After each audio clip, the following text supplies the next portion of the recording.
Gérard Filoche, je suis un fils d'ouvrier, j'ai été ouvrier moi-même, j'ai fait plein de métiers avant de devenir inspecteur du travail. J'ai visité 9 à 10 000 entreprises, le code du travail à la main, ce qui m'a permis de comprendre ce que c'était la souffrance de ceux qui produisaient les richesses et qui n'en recevaient pas la part qu'ils méritent.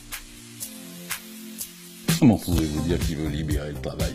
Il veut exploiter davantage les travailleurs. Pour ça, il veut permettre que les patrons puissent les licencier, les menacer. Il veut que leur CDI soit moins solide, que le licenciement soit plus rapide, qu'il n'y ait pas de, même pour les patrons voyous et délinquants qui n'ont pas de motif, qu'il n'y ait pas de répression contre eux au prud'homme. Il s'en fout aussi de l'hygiène, de la sécurité et des conditions de travail, puisqu'il veut quasiment faire disparaître ce qu'on appelle les CHSCT, Comité Hygiène, Sécurité, Conditions de Travail.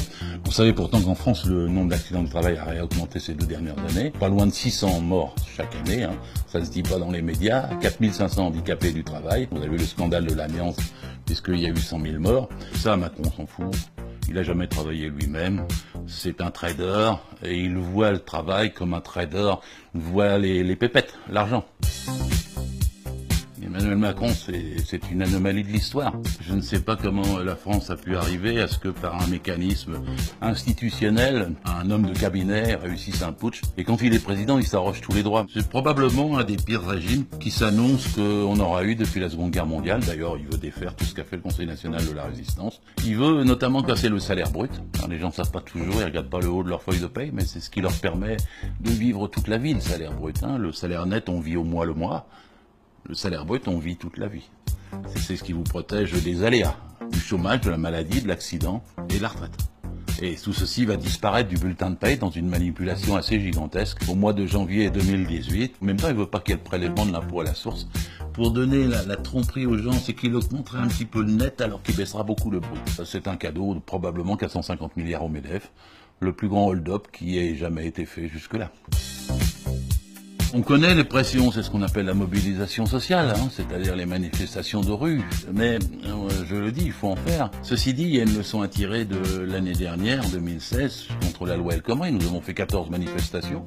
Nous étions archi majoritaires dans l'opinion. Il y avait 80% des gens contre la loi El Khomri. Il y a peut-être eu 3,5 millions de personnes qui ont participé au moins une fois à l'un des défilés et on n'a pas été entendus.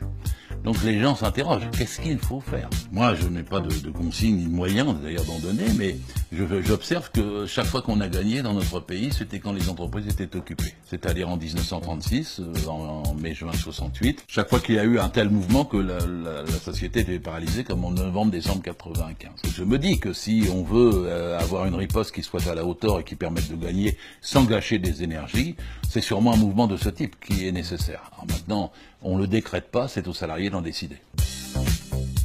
D'abord, il faut dire aux gens qu'il faut qu'ils sortent la crise de leur tête. Tous les matins, on leur dit c'est la crise, serrez-vous la ceinture. C'est faux. Faux. La France n'a jamais été aussi riche. Il y a 600 milliards d'avoirs français dans les paradis fiscaux. Les 500 premières familles, d'ailleurs on vient d'avoir l'étude, ont augmenté pratiquement 12 fois en 10 ans leur fortune. 2 milliardaires, 2, possèdent plus que 20 millions de Français. Il y a 80 milliards de fraude fiscale et les impôts sur les grandes sociétés, hein, c'est-à-dire sur les entreprises qui font 50% du produit intérieur brut, sont tellement bas que celles-ci accumulent des dizaines de milliards chaque année qu'elles ne le mettent pas dans l'emploi.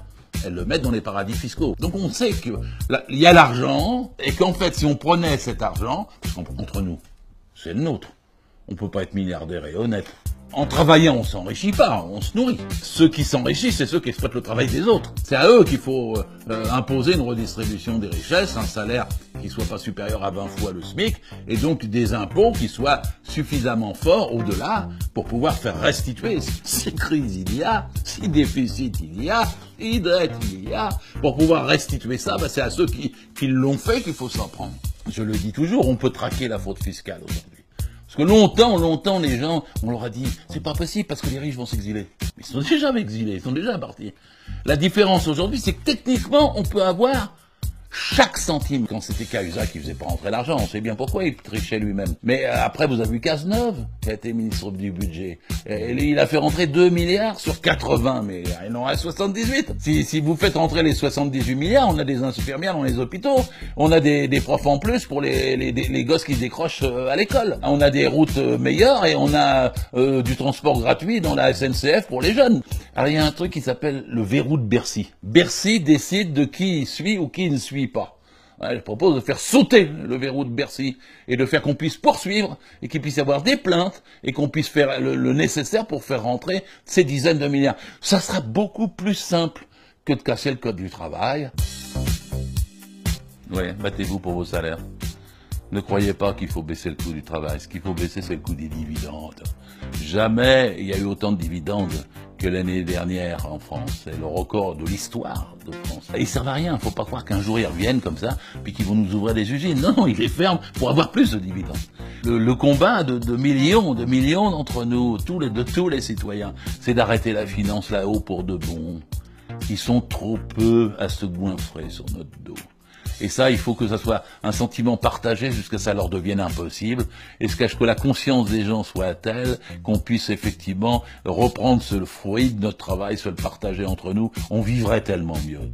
Je sais même pas comment ils peuvent vivre là-haut dans un océan de misère. Ça doit quand même leur poser des problèmes moraux de temps en temps. Je sais que moi, quand je vois la misère dans la rue, et que je sais que je ne peux rien faire pour, que je vois des gamins dormir par terre avec leur famille, que je vois des migrants à Calais, ils gazent leurs affaires, leurs toiles de tente ou leurs fringues, pour pas qu'ils restent. Quand je vois ça, je me dis, je peux pas ne pas bouger. Et à tous ceux qui m'écoutent, je dis bougez aussi, bougez aussi.